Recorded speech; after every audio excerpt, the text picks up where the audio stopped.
prior to this game that UST has an emotional boost today. Now, for those of you who are new to volleyball, this man that you're looking at, Coach August Santamaria, is a legend, not only for UST, but for volleyball in general. And look at the smile for being around here. Multiple championship, Coach. Yes. But don't take it from me. Doc, you talk about Coach August muna dito. Well, before this this generation of coaches for UST, it was Coach August Santamaria who handled the UST Lady Tigers for the past 20 or so years. Yes.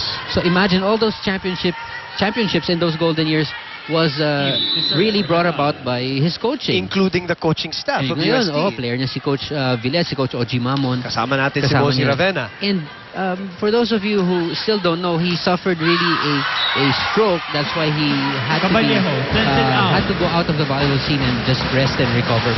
4 years ago. Maybe more. Maybe more. Probably Okay. 7 or 8 years ago. Okay. But now he's back. It's the first time he's going to be back here in the arena with this kind of atmosphere. Yes. Kaya ganun yung ngiti. And it was really an emotional moment earlier. Yes, it was. I saw the coaches in tears and some of the other older people also who knew about him.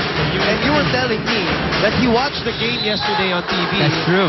Parang bigla na lang niyang gustong pumunta dahil nasa probinsya pa siya kahapon. I think in Bicol. Okay. So he had to travel overnight. Because of what he saw yesterday. And he found out yesterday that UST would be having a game against De La Salle. So, I mean, wala na nakapigil sa kanya. He just wanted to be here for today's game. And that could give a very, very,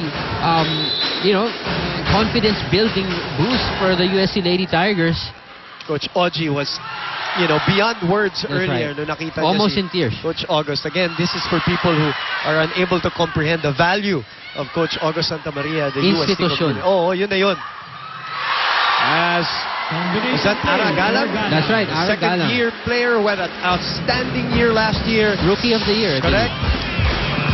The combination play to give them, or to tie this game at 10. And as a last note, Coach August Santamaria, who bumiyahe para lang manood ngayon, at binati ng lahat ng UST community. Kitang-kita mo sa mukha niya yung sinasabi ni Marino na parang he's in his element. That's right. That is very right. And I'm sure all the endorphins are flowing through his body sabi right ko, now. nabuhay Yes. ng dugo si Coach August Santamaria. May mga side comment yan sigurado sa mga volleyball side comments.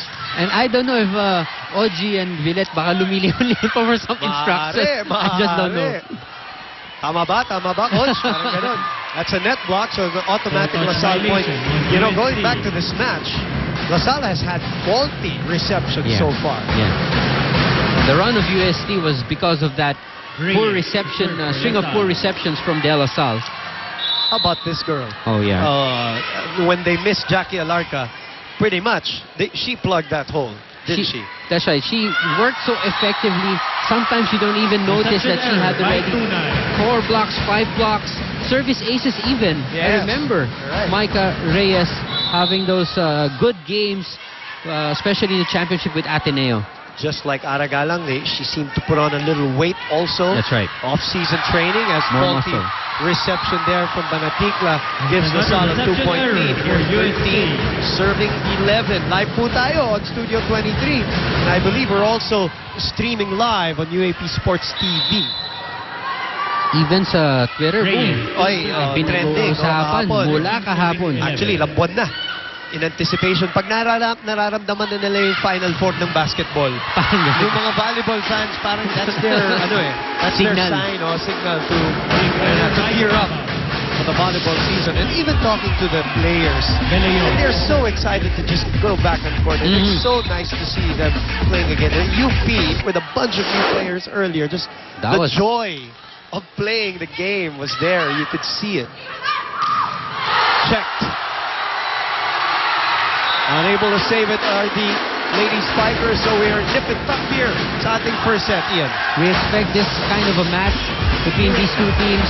Look at a solid block. Ito ang pwedeng gamitin ng UST against De La Salle. They're blocking with Micah Ortiz right there. 2 veteran players in Caballejo and Lantin ganging up on the offense of De La Salle. Again, faulty reception by La Salle here.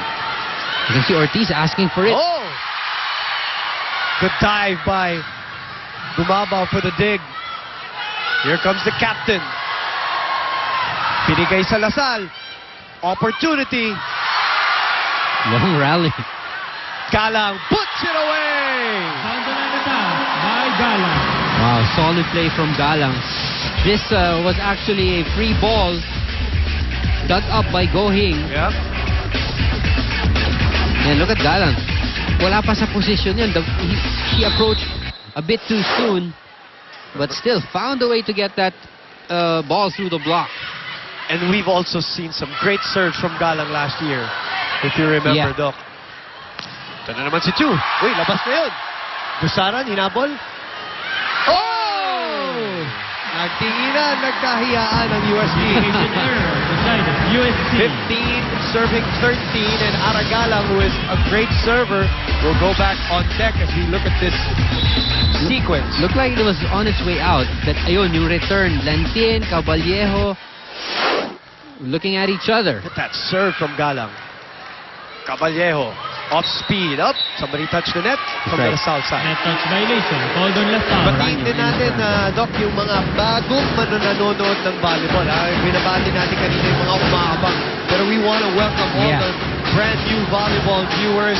Lalaki man, babae, bata man, matanda. Magandang hapon po sa inyo lahat. Maligayang Pasko na rin po mula sa amin dito sa ABS-CBN Sports. Doon sa mga bagong nanonood, medyo pagtsagaan nyo muna namin. Boom. Wala na raw silang makuha para dito sa Hindi, laban dapat na to. dapat yung paliwanag kasi baka pilipat talaga. Ganito pala dito. Pwede namang i-mute eh. Sa una pa lang naman Pwede yan. namang i-mute. Pwede i-mute, panoorin nyo na lang muna yung game. Pag at saka yung mga courtside reporters. Pwede. Huwag mo idama yung courtside Oo, reporters. tayo lang natin, dapat. Doc. Oo. Sila okay sila. Oo. Oh, that's on its way out. Maranyo, after scoring the first 3 points, nanlamig ng konti and it's still UST Second going to the time. second technical time. Kit Kat break. Get ready for what's next. Have a break. Have a Kit Kat.